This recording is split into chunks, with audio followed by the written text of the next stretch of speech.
Salut! Vous avez promis du lourd? Bah c'est du lourd. Allez, on ouvre ça ensemble?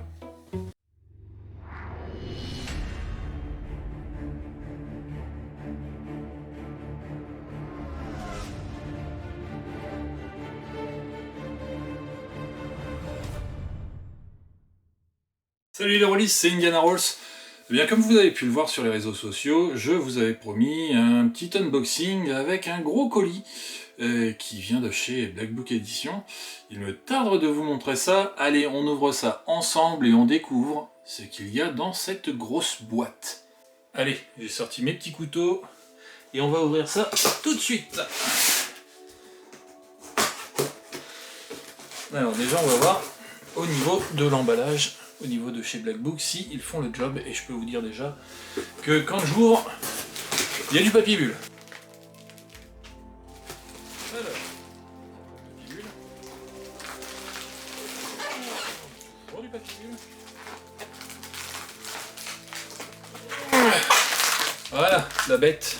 Il n'y a plus qu'à déballer et on va voir un petit peu ce qu'il y a là-dedans. Je sais ce qu'il y a dedans, hein. C'est moi qui l'ai acheté. Ça fait le taf, hein. Il y a énormément de papier bulle, je viens d'enlever une grosse couche. Et il y en a toujours. Au moins, on sait que les livres sont protégés. Vous pouvez commander chez Black Book. Protège les livres, hein. Alors,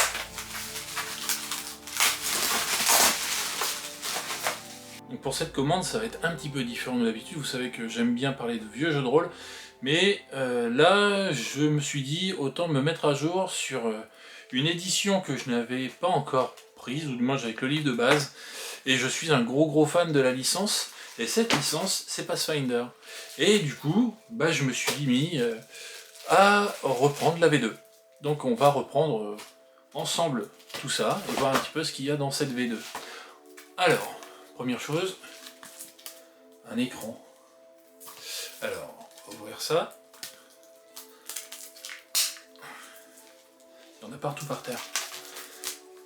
Et c'est ça qui est bien. Alors, premier écran. Donc nous avons format paysage, un écran de toute beauté.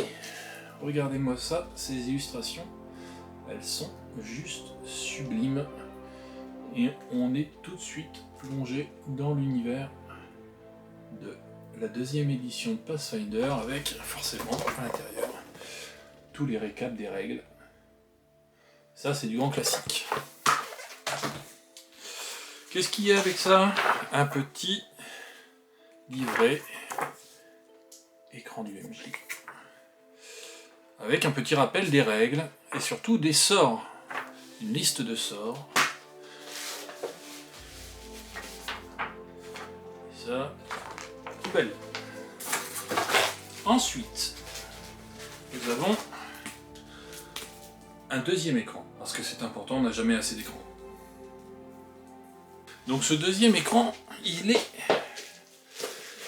comme les vieilles séries, enfin du moins la vieille série, la première V1 de Pathfinder, du moins la première mouture de Pathfinder, on retrouve la même typologie d'écran, à savoir un écran où vous voyez les personnages principaux.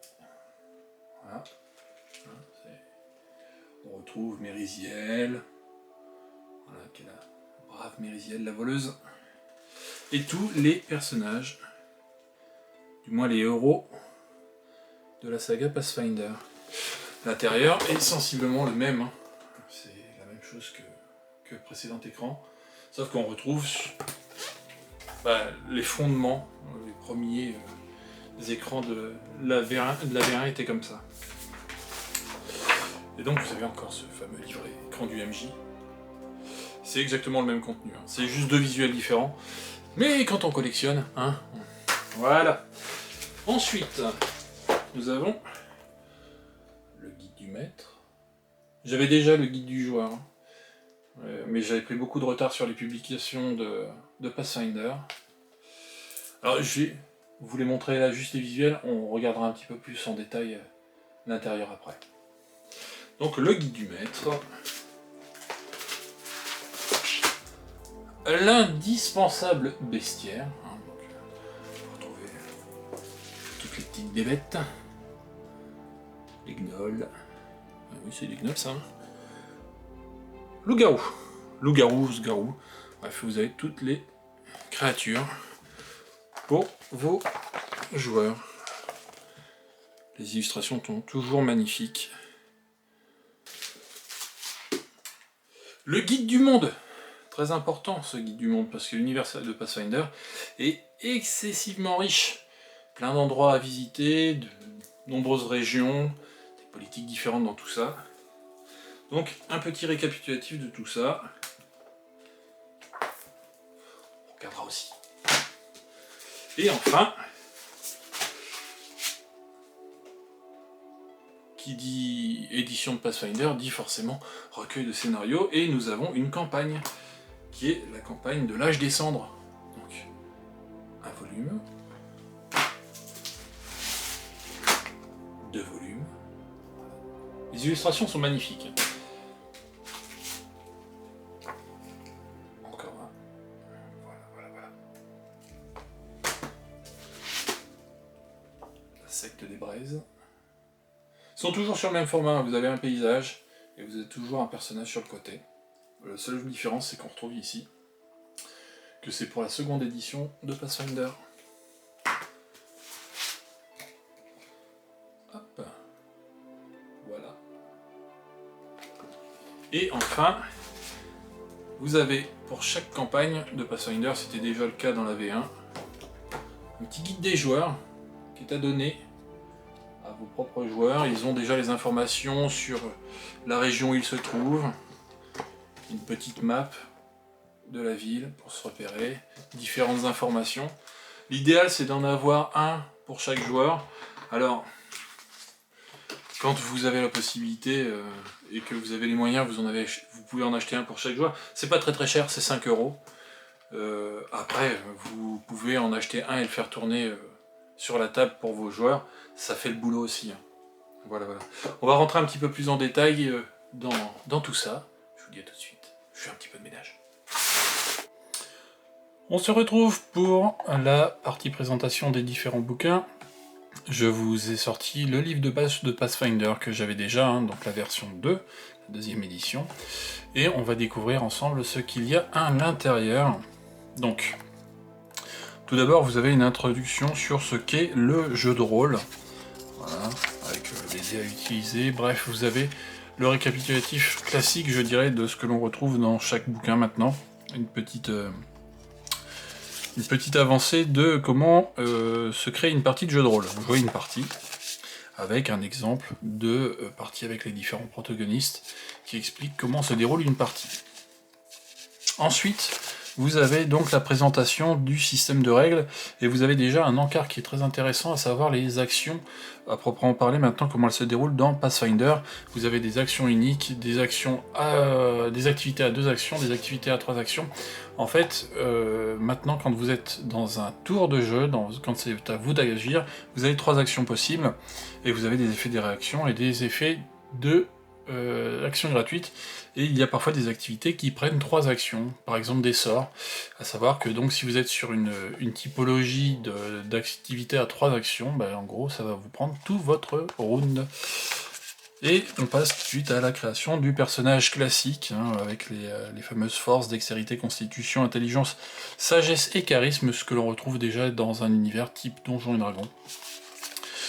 La petite particularité que j'ai trouvée par rapport à ce système-là, c'est que de base, les personnages vont avoir dans chacune des caractéristiques 10 points, et ne pourront pas aller au-dessus de 18 à la création. Une fois que vous avez mis ça sur votre feuille de personnage, vous allez devoir décider de prendre un ascendant. Alors un ascendant, qu'est-ce que c'est ? C'est tout simplement les races, tout bonnement ce qu'on appelait les races à l'époque. Donc vous avez l'elfe, le gnome, vous avez la possibilité maintenant de jouer des gobelins, et ça c'est très fun, des alflins, des humains, etc. Mais une fois que vous avez choisi cet ascendant, vous allez pouvoir choisir une classe. À savoir que dès que vous avez un ascendant, et que vous avez choisi votre classe, ça va vous donner des primes. Des primes, c'est quoi? Ce sont des bonus de plus 2 que vous allez pouvoir mettre dans des caractéristiques selon votre ascendance ou selon votre classe. Ça va permettre de booster votre personnage. Et après, vous allez avoir toutes les étapes. On va passer rapidement, je ne vais pas faire un long débat par rapport à tout ça, c'est pour vous donner une petite idée de comment est fait le livre. Donc, vous avez les présentations des ascendances, voilà, avec à chaque fois, par exemple, le gnome, et vous avez, quand vous choisissez votre ascendance, vous avez un héritage que vous pouvez prendre au départ. Par exemple, les gnomes ont gnome béni des fées, c'est un héritage, vous pouvez le prendre, ça va vous donner des bonus sur certaines de vos compétences. Ensuite, vous avez les fameuses classes de personnages. Voilà, on passe aux classes. Voilà, vous avez un résumé des classes, et ça c'est très intéressant, puisque vous avez à chaque fois un renvoi de page. Voilà. Vous pouvez déjà avoir une idée de concept de personnage que vous pouvez préparer et le renvoi. Par exemple, si je veux faire un champion, alors champion c'est le nouveau terme pour paladin à l'époque, vous allez directement à la page 104, on va y aller, comme ça vous donne tout de suite une idée. Voilà, page 104, et vous êtes directement sur la page du champion. Donc vous avez les caractéristiques essentielles, les points de vie. Alors les points de vie, c'est aussi une petite nouveauté, c'est que votre ascendance, donc votre race, va vous donner un nombre de points de vie. En choisissant votre classe, vous allez avoir également un nouveau nombre de points de vie que vous allez devoir additionner. Et à la fin, vous avez également votre bonus de constitution qui va vous donner un bonus de points de vie. Typiquement, j'ai créé un personnage, un champion humain, je me retrouvais avec 27 points de vie. Level 1, c'est très intéressant, parce que vous avez des personnages qui, même s'ils débutent une campagne, ne sont pas des chips à 4 points de vie, comme j'ai pu le voir à une certaine époque sur Donjons et Dragons, typiquement les mages. Ce qui permet d'avoir un petit peu de sel. Après tout, vous jouez des héros, donc c'est plutôt compréhensible d'avoir un personnage qui, quand même, n'est pas fragile du début, ce qui permet quand même de vous sauver de certaines situations. Ensuite, vous avez effectivement ici, sur le côté, on le voit ici, vous avez un petit rappel des différents chapitres. Et après les classes, vous avez la description de toutes les compétences en jeu. Alors, le pavé classe de personnage est assez épais. Vous avez la possibilité de jouer des alchimistes, etc. etc. Donc vous avez les fameuses compétences, se souvenir, voilà, gagner de l'argent, etc., etc. Je vais pas rentrer dans les règles, parce que les règles sont à la fois simples et déroutantes, parce que quand on a l'habitude de jouer à un Donjons et Dragons classique, ou même l'ancienne version de Pathfinder, là le nouveau système de règles change quand même du tout au tout. Alors ça donne un nouveau sel, une nouvelle saveur au jeu, mais je vais pas rentrer dans les détails. Vous avez également l'explication de tout ce qui est dons. Vous avez... alors les dons, ça existait déjà à l'époque. Pareil sur Donjons et Dragons 3.5 et 3, vous aviez déjà le système de dons. Vous avez les équipements. Voilà, équipement très intéressant, puisque à la création de votre personnage, vous avez 15 pièces d'or à dépenser, et c'est pour votre équipement. Et oui, vous partez pas à poil, mais il faut que vous achetiez quand même votre matériel. Ensuite, forcément, le pavé habituel des donjons, ou du moins des dungeons-like, c'est la partie sort. Donc vous avez, vous voyez, si on regarde sur le côté là, vous avez une grosse partie sort. Alors je suis pas rentré, j'ai pas encore lu la partie sort, mais vous voyez par exemple là, ici, si je prends le voile de confiance, l'incantation prend une action. Donc vous pouvez lancer un voile de confiance et avoir vos 2 autres actions. Typiquement, ça peut être se déplacer, vous vous déplacez, vous lancez votre voile de confiance et vous vous cachez. Voilà, c'est 3 actions dans le tour, ce qui quand même permet d'avoir un petit peu plus de fluidité par rapport aux anciennes versions. Le chapitre suivant, c'est l'âge des prédictions perdues. En gros, c'est, pour ceux qui connaissaient déjà la première version de Pathfinder, c'est l'atlas, un atlas résumé, attention, c'est un atlas résumé de Golarion, qui était le monde phare de Pathfinder. Ça faisait partie d'un supplément dans la première version, et là vous avez directement cette présentation qui est faite. Alors elle est succincte, hein. Vous voyez, c'est une page par région, par grande région. Et après vous avez les différentes typologies de races, enfin pas de races, on va dire de cultures que vous pouvez rencontrer. Et vous avez la partie religion, les différentes organisations secrètes ou moins secrètes. Bref, vous avez quand même déjà une petite idée de l'univers dans lequel vous allez pouvoir évoluer. Après, vous avez une grosse partie, donc c'est comment jouer une partie, comment faire jouer une partie. Vous avez comment diriger une partie en tant que maître de jeu. Et à la fin, vous avez forcément la partie qu'on retrouve souvent dans ce type de livre. C'est tout ce qui est artisanat, devenir maître artisan, et également tout ce qui est trésor. Donc vous avez voilà, les fameuses armes magiques, les épées de givre, les épées ardentes, etc., etc. Donc toujours vous avez des illustrations qui sont quand même bien sympas. Voilà, petite armure bien sympa, l'armure en ébénite. Voilà, donc vous avez à la fin forcément tout ce descriptif de petits objets que votre compagnie d'aventuriers va pouvoir récupérer. Et à la fin de ce volume, vous avez des annexes avec les dégâts persistants. Ça vous reprend un petit peu les différents états, un petit résumé des règles. Et vous avez la feuille de personnage qui est à la fin. Feuille de personnage qui a quand même pas mal évolué, hein. Moi je la trouve plutôt sympa. Voilà, c'est ça à appréhender. Donc ça c'était pour le livre du joueur. On passe ensuite au bestiaire. Donc le bestiaire, alors le bestiaire ça a toujours été quelque chose que j'apprécie énormément dans les univers de jeux de rôle. On y retrouve plein de créatures et surtout de magnifiques illustrations. Alors pareil, le bestiaire, on va passer très rapidement dessus, mais à chaque fois vous avez l'écologie de la créature, les trésors qui en découlent, mais vous avez également les différentes actions, typiquement des réactions, des actions au corps à corps. Vous retrouvez cette fameuse iconographie dont je parlais un petit peu plus en amont dans le livre du joueur. Ce qui m'intéresse toujours dans un bestiaire, c'est d'aller tout de suite à la page D pour voir un petit peu la tronche des dragons. Et je ne suis absolument pas déçu des illustrations de ce bestiaire pour la deuxième version. Le dragon blanc, et c'est classé un dragon chromatique, dragon métallique, ça c'est les grands classiques pour les univers de Dungeon. Le dragon bleu, voilà. On peut voir les magnifiques illustrations, et le bestiaire en contient quand même des sublimes. Voilà. Un géant du givre. Vous avez les différents types de géants. Voilà. Les gobelours. Voilà, des bêtes qu'il vaut mieux pas rencontrer. Voilà. Un guerrier. La fameuse licorne.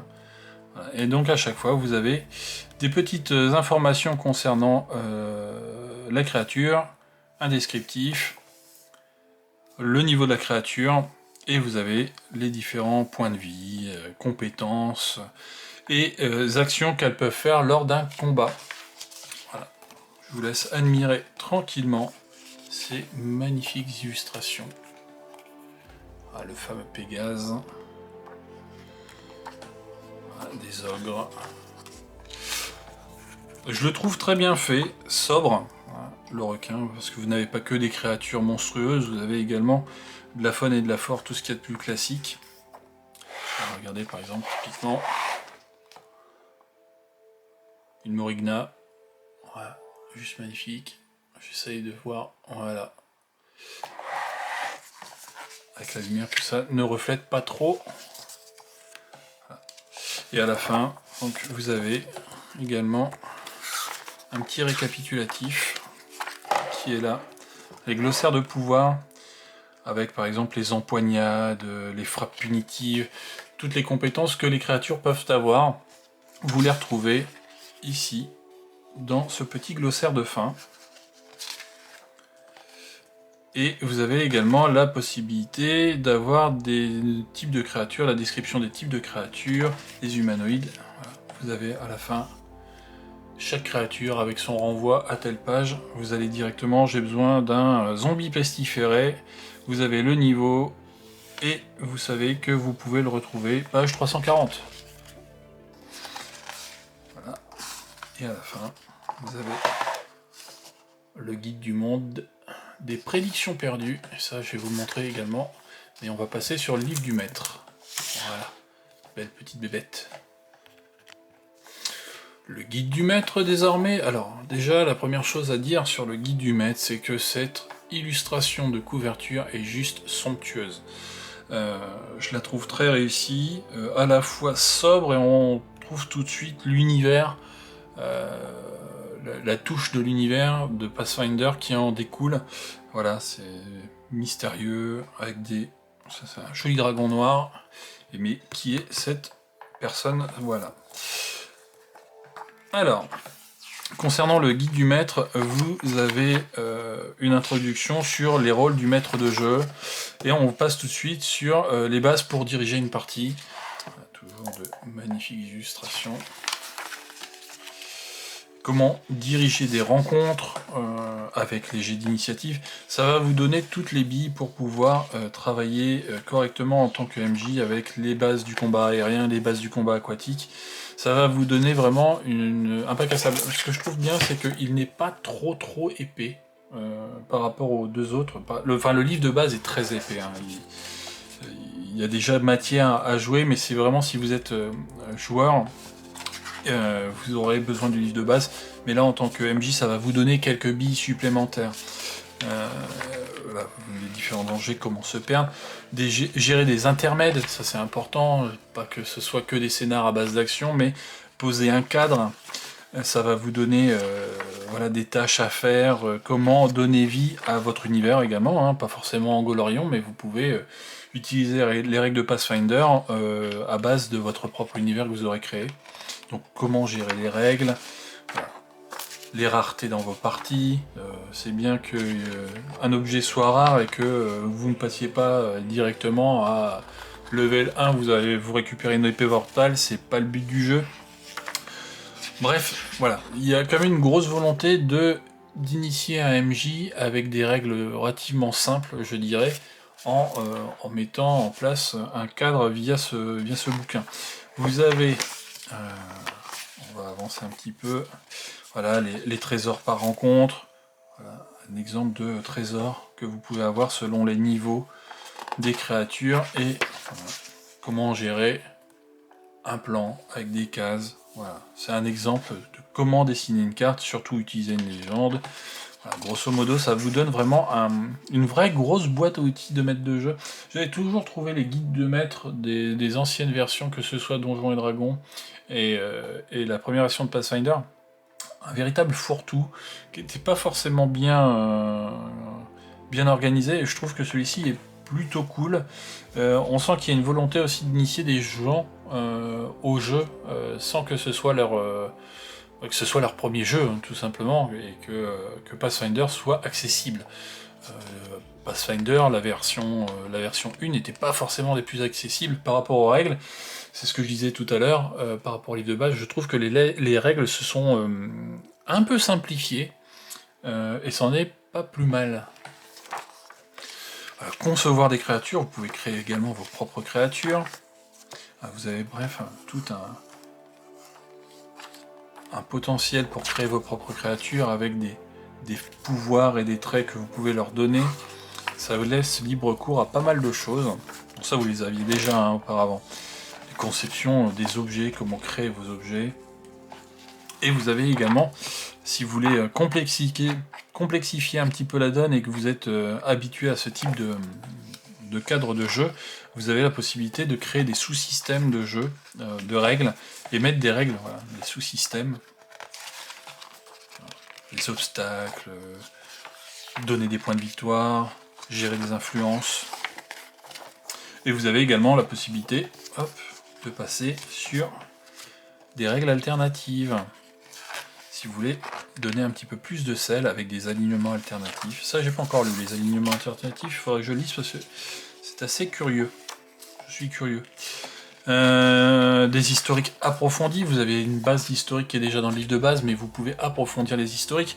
Quand vous jouez les cadres de campagne de la V2, vous avez des historiques également qui sont liés à ce cadre de campagne que vous pouvez également retrouver dans ces petits livrets. Voilà, des nouveaux dons et capacités.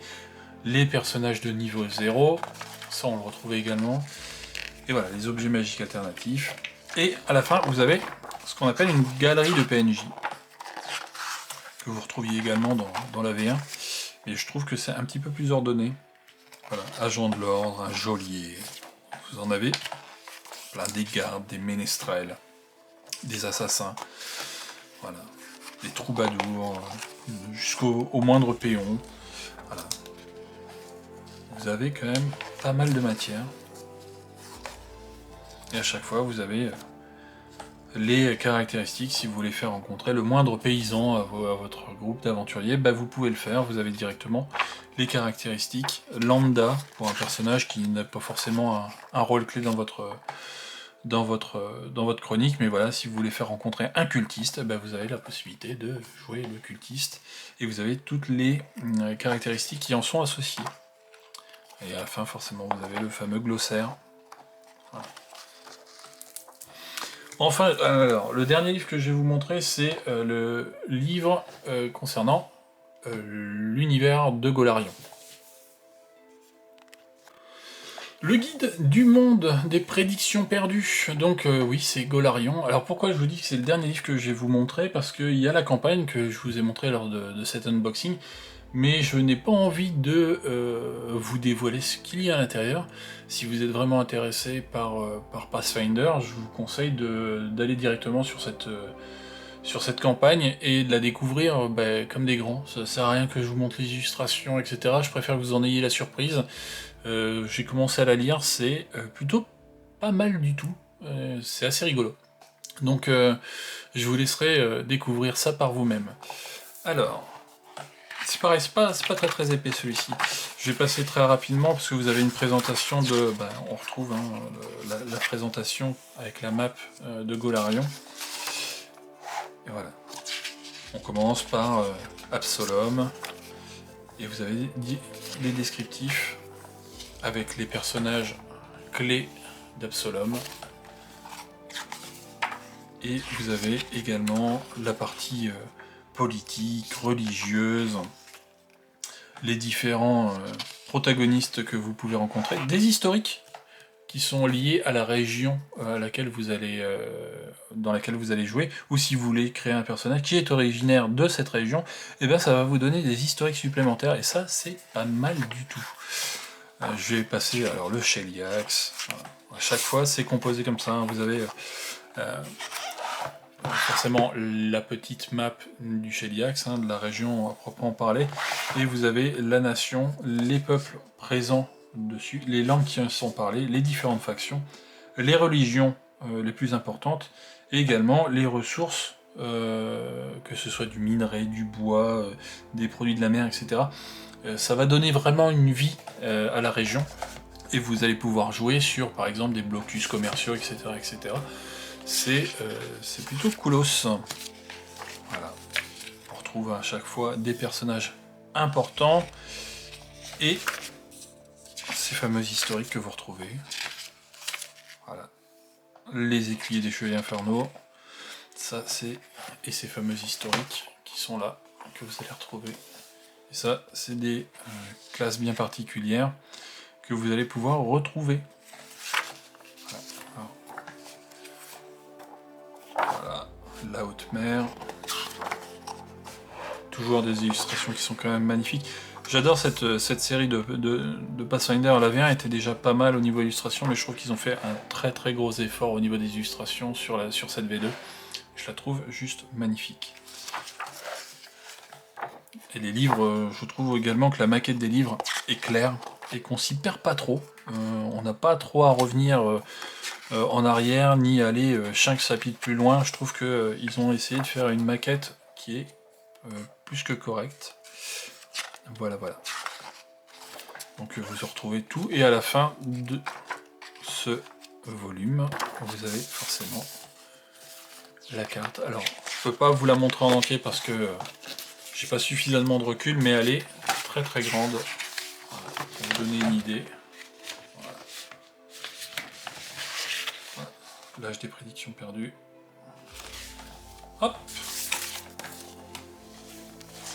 Et voilà, c'était la fin de ce petit tour de présentation des différents livres de la seconde édition de Pathfinder.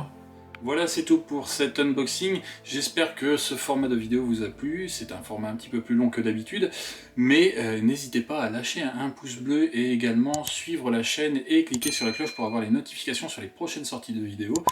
Je vous invite également à aller sur le lien de mon partenaire Philibert si vous êtes intéressé par Pathfinder 2. Ils l'ont en stock, donc n'hésitez pas à y faire un petit tour. Mais également, pour finir, je tiens à vous informer qu'il y a un petit Kickstarter qui est actuellement en cours pour la plateforme Let's Roll, qui est une plateforme de jeu interactif. En ce moment, c'est plutôt d'actualité avec le confinement. On a tous tendance à vouloir jouer au jeu de rôle et de jouer avec ses potes, et on utilise des petites plateformes de ce genre. Elle est superbe et surtout elle est made in France, donc n'hésitez pas à aller voir le petit projet en question. Je mets également le lien dans la description de la vidéo. Je vous dis à très bientôt. Allez, salut, ciao, bye.